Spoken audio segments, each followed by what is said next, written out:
Hello students, good morning.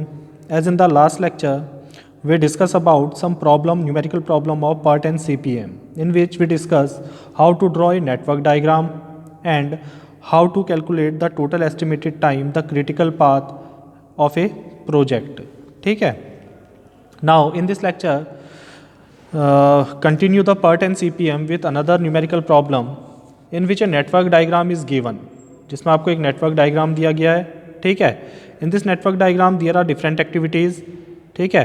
And the events are given for these activities. ठीक है. तो यहाँ पर मेंशन है कि हर एक एक्टिविटी किन किन इवेंट्स के बीच में अकर हो रही है और उन एक्टिविटी के लिए जो उसका टाइम ड्यूरेशन है वो कितना है. तो जैसे यहाँ पर आपको दिया है एक्टिविटी ए 1 to 2 के इवेंट, इनिशियल इवेंट 1 हो गया स्टार्ट इवेंट और फिनिश हो गया 2 पे. तो एक्टिविटी ए के लिए जो TIJ है यानी जो उसका टाइम है वो कितना है 6. ठीक है. ऐसे ही T25, तो T25 जो टाइम ड्यूरेशन है वो कितना है एक्टिविटी बी के लिए 4. ऐसे ही यहाँ पर 9, 7, 6, तो ये आपका टाइम ड्यूरेशन दिया है किसी भी एक्टिविटी जो उसके आगे एक्टिविटी लिखी हुई है लेटर में उस एक्टिविटी को परफॉर्म होने में. ठीक है. और किस इवेंट से किस इवेंट तक वो एक्टिविटी परफॉर्म हो रही है. तो इस पर्टिकुलर प्रॉब्लम के लिए नेटवर्क डायग्राम के लिए हमने कैलकुलेट करना है indicate the critical path find करना है. Find the total project time critical path से हमें मिल जाएगा. For each non critical activity, ऐसी एक्टिविटी जो नॉन क्रिटिकल आएंगी find the total float and free float and independent float. इसमें एक चीज़ और जोड़ देते हैं, इंडिपेंडेंट फ्लोट. ठीक है. तो जो नॉन क्रिटिकल एक्टिविटीज़ हैं उन नॉन क्रिटिकल एक्टिविटीज़ के लिए हमने फ्री फ्लोट, टोटल फ्लोट और इंडिपेंडेंट फ्लोट कैलकुलेट करना है. ठीक है. Now in this problem first we have to consider the critical part. तो क्रिटिकल पार्ट के लिए हम कैलकुलेट करते हैं the earliest start time of each activity and the latest finish time of each event. ठीक है. तो हर एक इवेंट का हम अर्लीस्ट स्टार्ट टाइम निकालेंगे यानी EI निकालेंगे और लेटेस्ट फिनिश टाइम निकालेंगे यानी LJ निकालेंगे. ठीक है. तो हर एक एक्टिविटी के लिए ये टाइम निकालने के लिए मैंने लास्ट जो प्रॉब्लम बताई थी उस प्रॉब्लम में हमने डायरेक्टली डिस्कस कर लिया था किस पे, ग्राफ पे यानी नेटवर्क डायग्राम पे.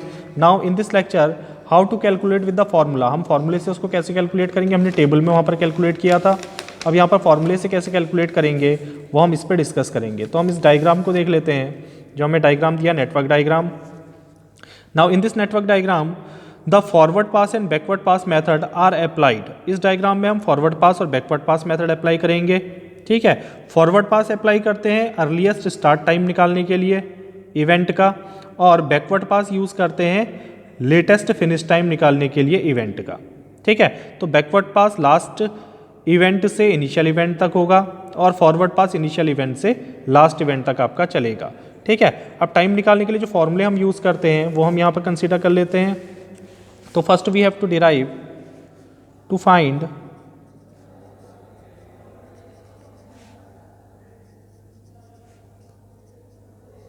The critical path, determine the earliest start time, that is EI, and the latest finish time,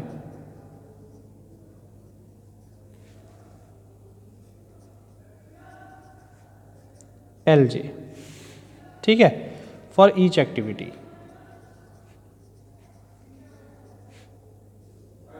sorry for each event by as follows. ठीक है. So first we have to find the earliest start path.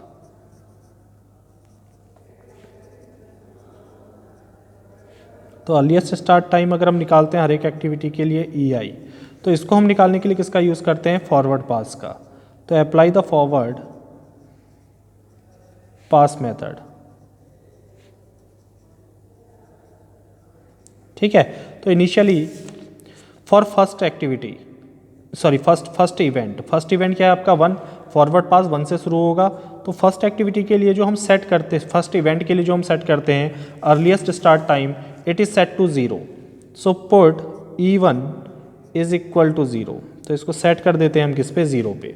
ठीक है, अब अगर मैं निकालता हूँ E2 second event के लिए earliest start time, then it is equal to E1 plus T1, 2।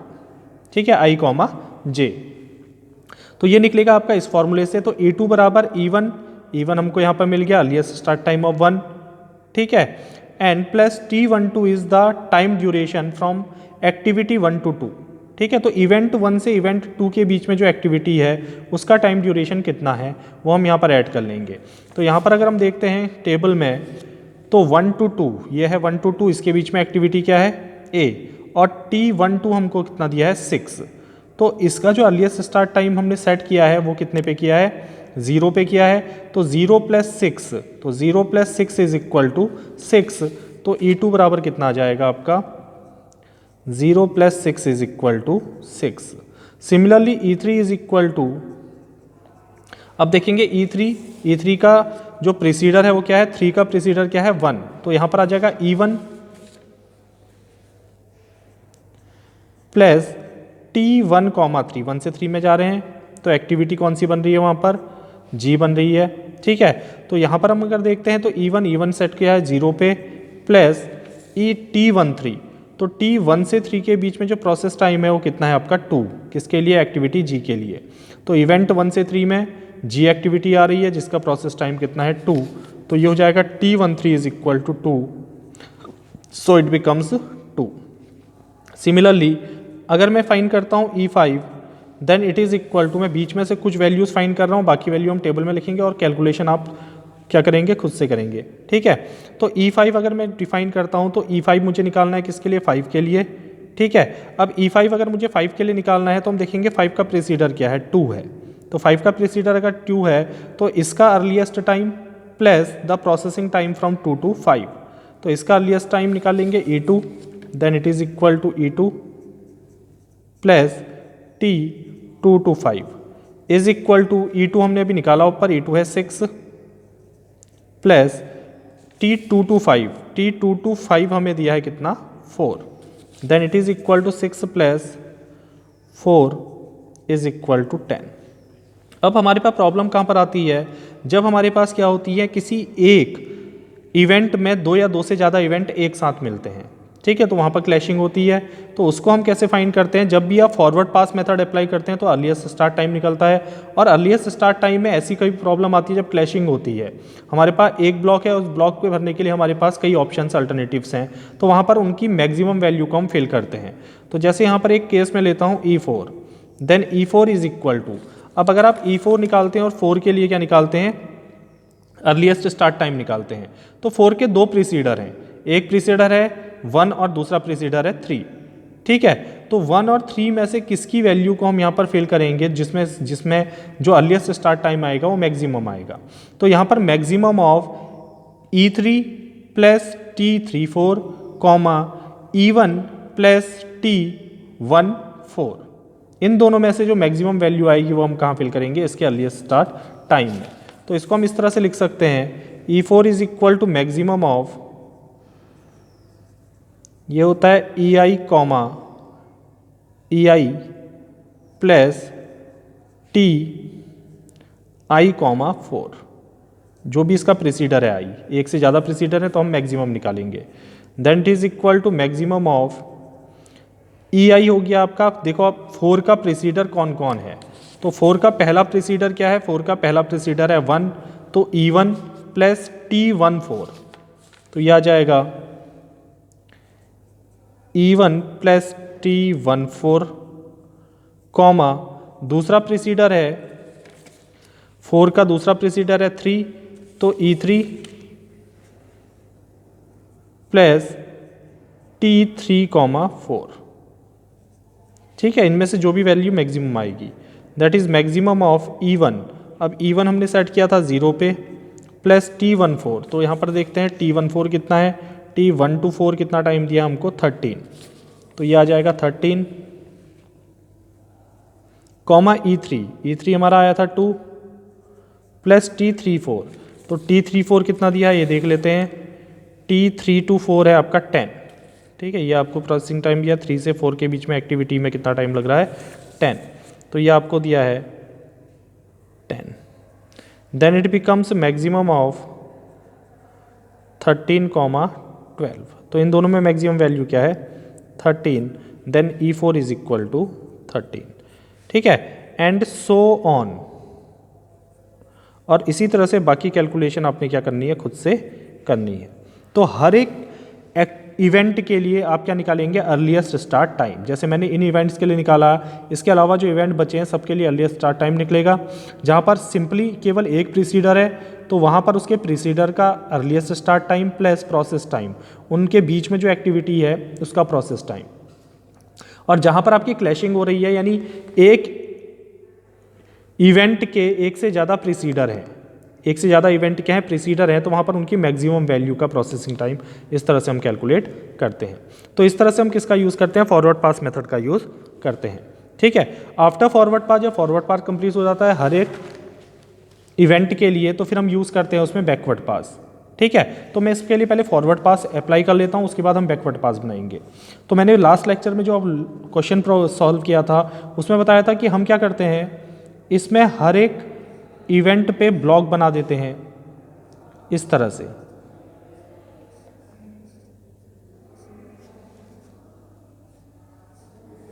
जिसमें 2 ब्लॉक हम यूज़ कर लेते हैं।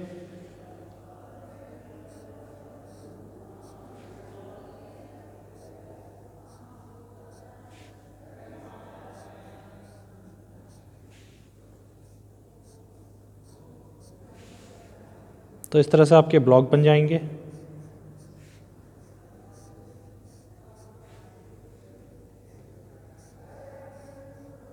ठीक है, तो जो नीचे वाला ब्लॉक है वो रिप्रेजेंट करता है किसको अर्लीस्ट स्टार्ट टाइम, और जो ऊपर वाला ब्लॉक है वो करता है लेटेस्ट फिनिश टाइम, ठीक है।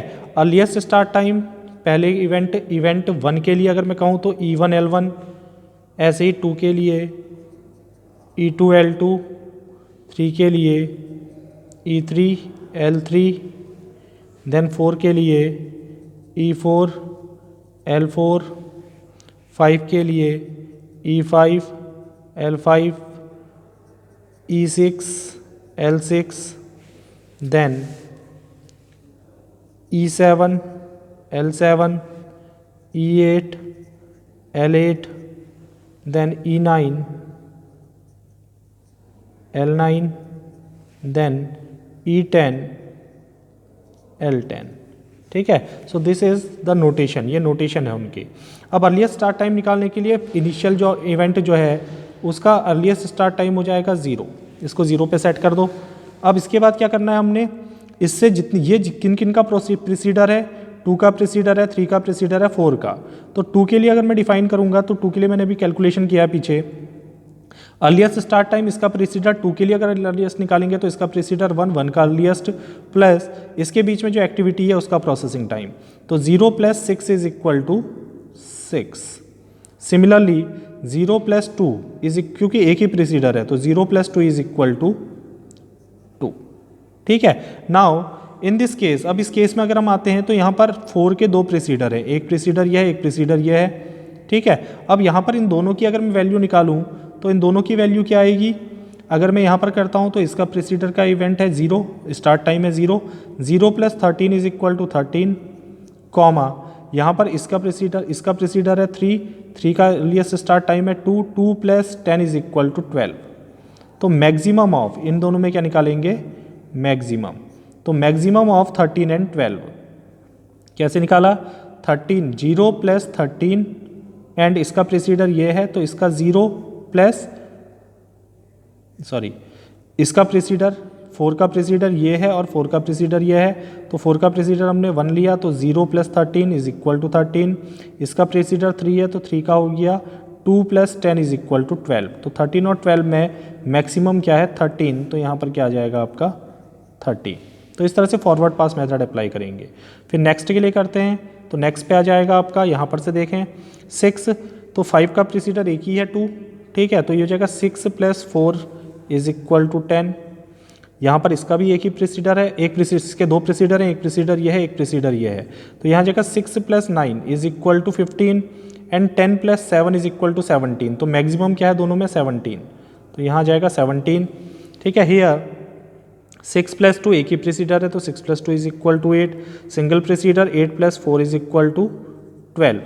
यहाँ पर अब देखें तो 9 के लिए एक ही दो प्रोसीडर हैं। ठीक है, एक प्रोसीडर ये है और दूसरा प्रोसीडर ये है।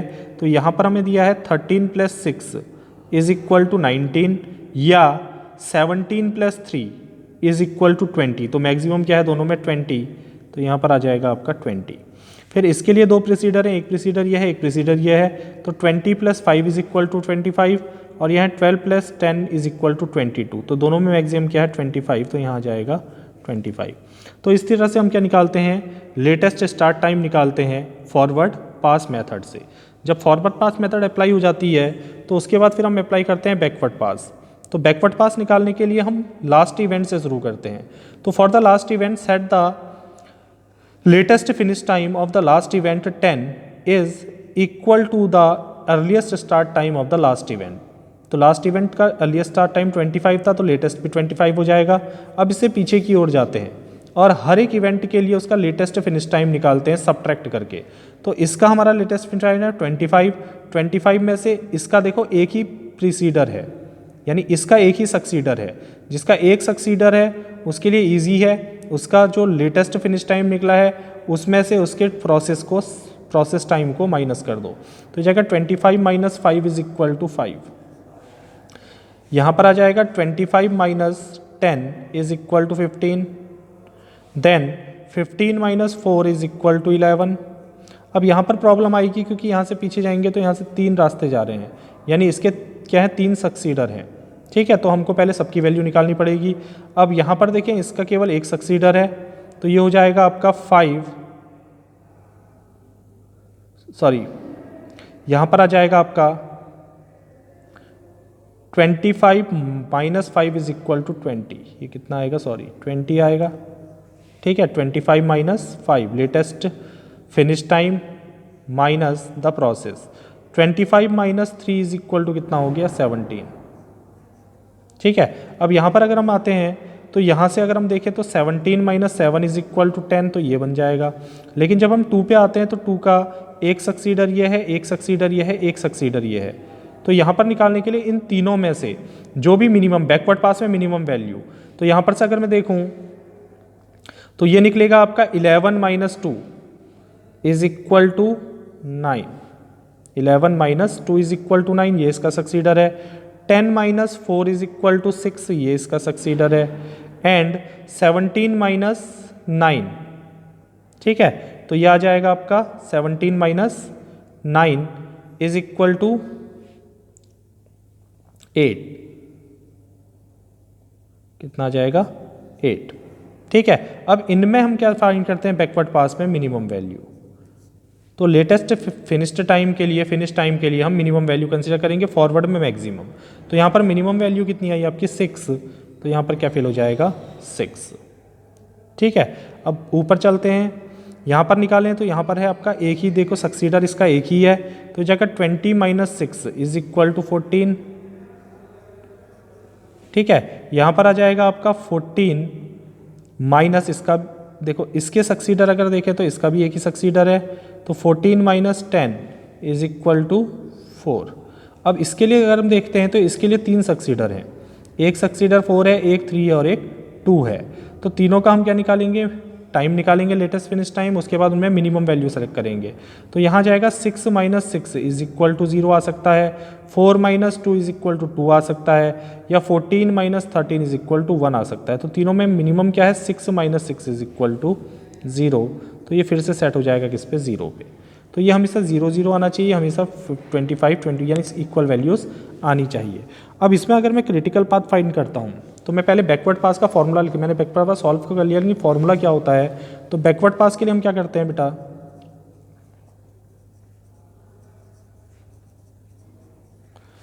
सेट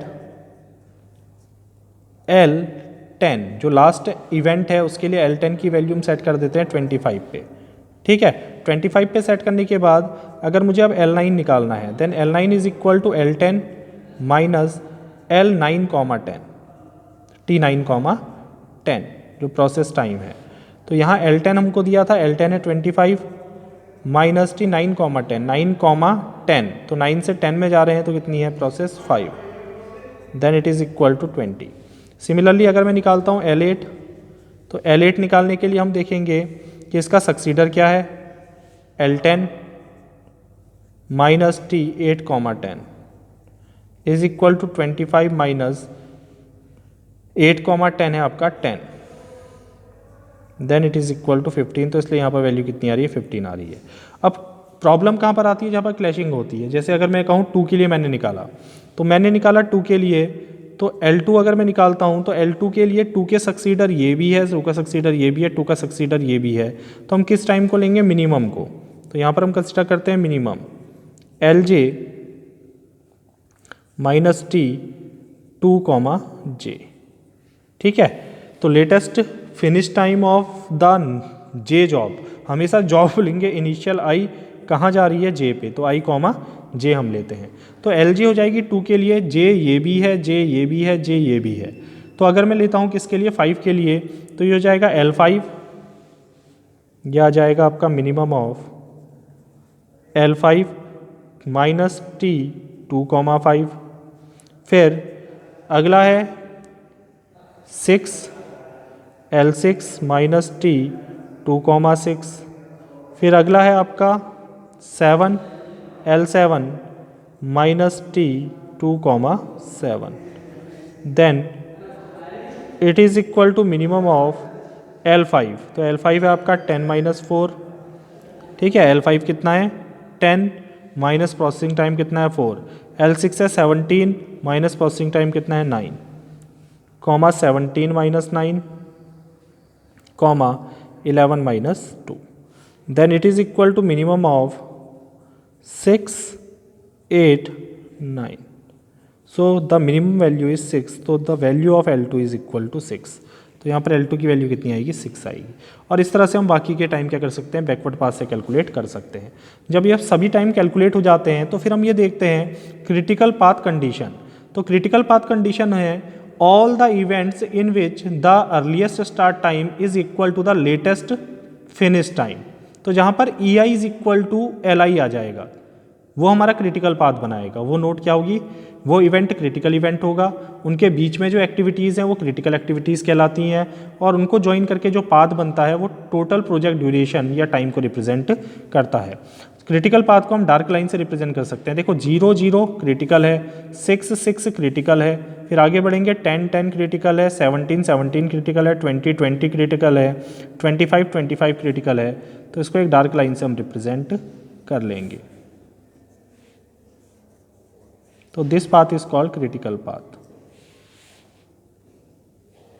सॉरी, ठीक है। ये पाथ क्रिटिकल पाथ नहीं है ना, तो सीधे बनेगा दिस पाथ। ये हो गया 6, 6 के बाद आ गया 10, 10, this path is critical, then 10, 10 to 17, 17, this path is critical, then 17, 17 to 20, 20, this path is critical, then 20, 20 to 25, 25, this path is critical. तो ये पाथ क्या कहलाएगा, आपका क्रिटिकल पाथ कहलाएगा, ठीक है। जब हमें क्रिटिकल पाथ मिल जाता है तो हम क्रिटिकल एक्टिविटीज़ और क्रिटिकल पाथ के through total project duration find कर सकते हैं। So the critical path is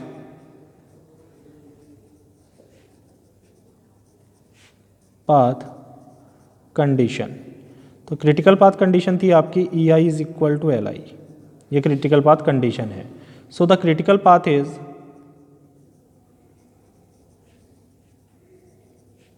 यहाँ पर हमारा क्रिटिकल पाथ जो आ रहा है वो किन किन इवेंट के बीच में आ रहा है वो देख लेते हैं। तो क्रिटिकल पाथ आ रहा है 1 से 2, 2 से 5, 5 से 6, 6 से 9, 9 से 10।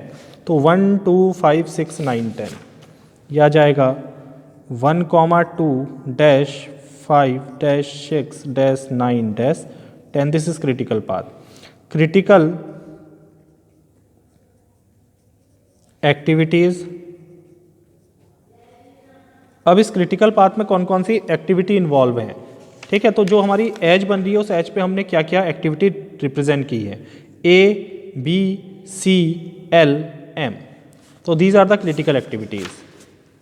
क्रिटिकल एक्टिविटीज़ हो जाएंगी आपकी A comma B comma C comma L and M. These are the critical activities. जब क्रिटिकल एक्टिविटीज़ आ जाती हैं तो टोटल प्रोजेक्ट ड्यूरेशन हो जाता है इन सभी का सम। ठीक है, तो टोटल प्रोजेक्ट ड्यूरेशन जो लास्ट में आएगा तो वो क्या हो जाएगा, टोटल प्रोजेक्ट ड्यूरेशन। ठीक है, तो जैसे हम क्या है यहाँ पर टोटल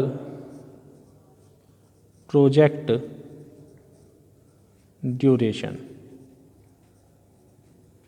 तो लास्ट में जो लास्ट एक्टिविटी है उसका जो टाइम होता है वो टोटल प्रोजेक्ट ड्यूरेशन को रिप्रेजेंट करता है।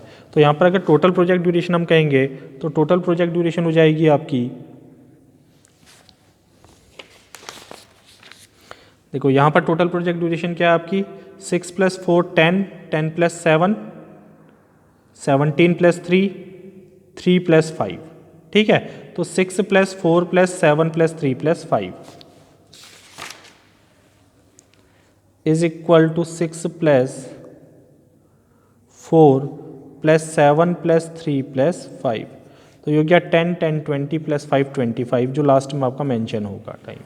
तो ये आ जाएगी आपकी टोटल प्रोजेक्ट ड्यूरेशन, इतने वीक या इतने आवर जो भी आपको दिया हुआ है। ठीक है, अब हमने क्या निकालना है, इसके बाद हमने लास्ट फाइंड करना था इसमें। Now find the float. ठीक है, total float, free float and independent float for each non critical activity. अब हमने फाइंड करना है, लास्ट इसमें क्वेश्चन था for each non critical activity,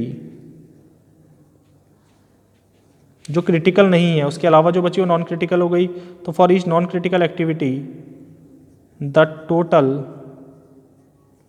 float, free float and independent float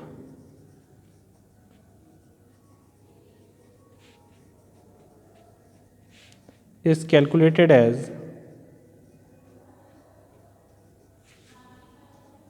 तो उसको कैलकुलेट करने के लिए हम एक टेबल बना लेते हैं। ठीक है, सबसे पहले लिखते हैं एक्टिविटी,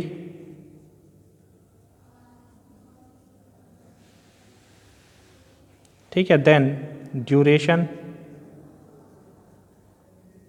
एक्टिविटी हो गई I2J यानी I, J।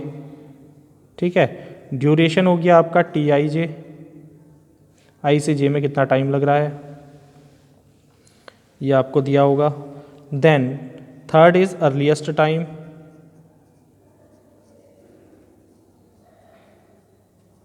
अर्लीस्ट टाइम में आएगा स्टार्ट टाइम और finish time, earliest start and earliest finish, ESIJ और EFIJ। अर्लीस्ट स्टार्ट होता है EI या ESI लिखते हैं इसको, और अर्लीस्ट फिनिश होता है EI + TIJ। EI हमने कैलकुलेट किया अभी। इसके बाद आता है आपका लेटेस्ट टाइम, लेटेस्ट टाइम में भी होगा start and finish. Then float, float होंगे total float and free, independent में बाद में बताऊंगा। ठीक है, बाद में कर लेंगे इसको अलग से सॉल्व। तो ये हो गया आपका टोटल टेबल। अब इस टेबल में कुछ फॉर्मूले में मेंशन कर रहा हूँ, यहाँ पर कुछ फॉर्मूले मैंने लिखे हैं। Start latest time for start, तो लेटेस्ट स्टार्ट टाइम होता है LJ - TIJ। ठीक है, और लेटेस्ट फिनिश टाइम होता है आपका LJ। एंड टोटल फ्लोट होता है आपका LJ - TIJ - EI। और फ्री टाइम होता है, फ्री फ्लोट टाइम होता है आपका EJ - EI। जे बाद का एक इवेंट है, आई पहले का इवेंट है, minus T I J, minus T I J. ठीक है, तो ये आपकी टेबल बनेगी किसके लिए, फ्लोट्स निकालने के लिए। तो सबसे पहले हम नॉन क्रिटिकल एक्टिविटीज़ फाइंड कर लेते हैं। अब अगर हम देखें अपनी टेबल में जो हमने अभी बनाई थी, तो यहाँ पर इस तरह की हमें टेबल मिली थी। इसमें क्रिटिकल एक्टिविटीज़ कौन सी थी आपकी, 1 से 2, फिर 2 से 4, फिर 4 से 6, फिर 6 से 9 और फिर 9 से 10। ये तो क्रिटिकल है। इसके अलावा जो बची नॉन क्रिटिकल हैं, जैसे 1 से 3, 1 से 4, 2 से 6, 2 से 7, ठीक है, फिर 4 से 9, 3 से 4 भी है उसमें, 4 से 9, 7 से 8, 8 से 10। तो ये क्या आपकी नॉन क्रिटिकल एक्टिविटीज़ हैं। तो इनको हम लिस्ट कर लेते हैं नॉन क्रिटिकल एक्टिविटीज़। तो नॉन क्रिटिकल एक्टिविटीज़ हमारी हैं 1 to 3, ठीक है, 1 to 4, 2 to 6, 2 to 7, 3 to 4, 4 to 9, 7 to 8 and 8 to 10. तो these activities are non-critical activities. जो क्रिटिकल पाथ में नहीं आ रही है वो एक्टिविटीज़ नॉन क्रिटिकल एक्टिविटीज़ हैं। अब इन नॉन क्रिटिकल एक्टिविटीज़ के लिए TIJ अगर हम निकालें तो TIJ हमें दिया हुआ है, ठीक है, जो आपकी टेबल थी उस प्रॉब्लम में आपको दिया था 1 to 3 is equal to 2, 1 to 4 is equal to 13, 3 to 4 is equal to 10। तो ये TIJ है आपका, ठीक है। तो ये वैल्यू यहाँ पर फिल कर लेते हैं, 1 to 3 is equal to 2, then 1 to 4 is equal to 13, then 2 to 6 is equal to 9, 2 to 7 is equal to 2, 3 to 4 is equal to 10, then 4 to 9 is equal to 6, 7 to 8 is equal to 4 और 8 to 10 is equal to 10. Then find the earliest time. तो start time EI हम निकालते हैं और finish time निकालेंगे EI में TIJ add करके। तो EI आपने मेंशन किया है बेटा, हर एक इवेंट के पीछे आपने मेंशन किया है EI कितना है, ठीक है। तो जैसे यहाँ पर EI अगर मैं फाइंड करूँ किसका, एक्टिविटी का, तो EI होता है आपका ये टाइम, I का मतलब पहली जॉब, J का मतलब दूसरी जॉब, ठीक है, दूसरा इवेंट। तो I से J, I dash J I comma J। तो यहाँ पर अगर मैं कहूँ कि 1 to 3 के लिए EI निकालना है, तो 1 to 3 के लिए EI का मतलब है E1, 1 I हो गया और 3 क्या हो गया, J हो गया, ठीक है। तो ये अगर हम यहाँ पर फाइंड करें तो जैसे मुझे क्रिटिकल एक्टिविटीज़ कौन कौन, सॉरी नॉन क्रिटिकल एक्टिविटीज़ दी है यहाँ पर 1 to 3, तो 1 to 3 के लिए अगर मैं कहूँ तो ये हो जाएगा 0 EI, ठीक है। फिर 1 to 4 के लिए भी क्या होगा, EI 0। फिर 2 to 6 के लिए EI हो जाएगा 6 और 2 to 7 के लिए भी EI कितना होगा, 6, ठीक है। 3 to 4 के लिए EI कितना होगा, 2। तो ये जो ब्लॉक में वैल्यू है E की, वो नॉन क्रिटिकल में